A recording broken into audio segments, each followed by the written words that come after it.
আসসালামু আলাইকুম প্রিয় নবম দশম শ্রেণীর প্রিয় শিক্ষার্থী বন্ধুরা, কেমন আছো সবাই? আশা করি আলহামদুলিল্লাহ সবাই ভালো আছো।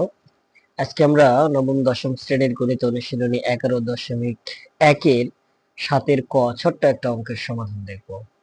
আমাদের এই অঙ্কে দেওয়া আছে, যদি এ অনুপাত B is equal to B অনুপাত সি হয় তবে প্রমাণ করো যে ক নাম্বার অঙ্ক রয়েছে এখানে তিনটা। আমরা আজকের ভিডিওতে জাস্ট ক নাম্বার অঙ্কের সমাধান, ছোট্ট একটা অঙ্কের এই সমাধান দেখব। বলছে এখানে a divided c is equal to a square plus b square divided b square plus c square, অর্থাৎ এই পক্ষ সমান এই পক্ষ প্রমাণ করতে হবে, অর্থাৎ ডান পক্ষ সমান বাম পক্ষ আমাদের প্রমাণ করতে হবে। তার সমাধানে আমরা প্রথমে এই যে মানটা দেওয়া আছে এটা নিয়ে আমরা কিছু ক্যালকুলেশন করব।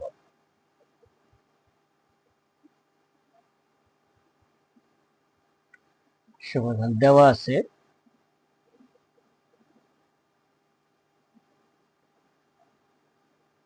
a অনুপাত b is equal two b অনুপাত c। এখন অনুপাতটাকে আমরা ভগ্নাংশ করে নিব, a divided b is equal two b divided c, বা যদি আমরা এটাকে বজ্রগুণ করি, দেখো বি বি গুণ করলে বি স্কয়ার, এ সি গুণ করলে এসি। এখন এখানে আমাদের বাম পক্ষ দেওয়া আছে a ডিভাইডেড সি, আমরা লিখে নিব বাম পক্ষ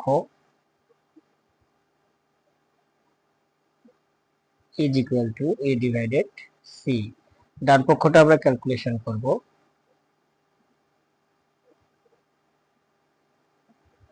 square plus b square divided by b square plus c square. এখানে আমরা b square is equal to ac, আমরা বি স্কয়ারের মানটা বসিয়ে দেব। দেখো এখানে a স্কয়ার প্লাস বি স্কয়ারের মান এসি ডিভাইডেড নিচে বি স্কয়ারের মান এসি প্লাস সি স্কয়ার।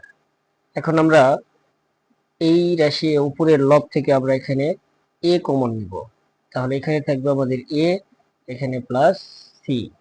নিচে একইভাবে এখান থেকে সি কমন নিব, তাহলে থাকবে আমাদের এখানে থাকছে, যদি সি এসি থেকে সি কমন নিলে থাকছে এ, প্লাস সি স্কয়ার থেকে সি কমন নিলে থাকছে সি।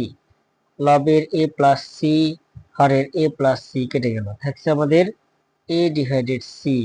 দেখো বাম পক্ষ এ ডিভাইডেড সি, ডান পক্ষ আমরা এ ডিভাইডেড সি পেয়ে গেছি। অতএব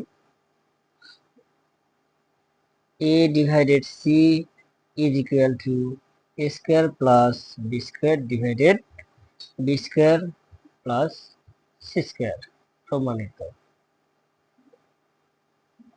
এই হচ্ছে আজকে আমাদের ছোট্ট অঙ্কের সমাধান।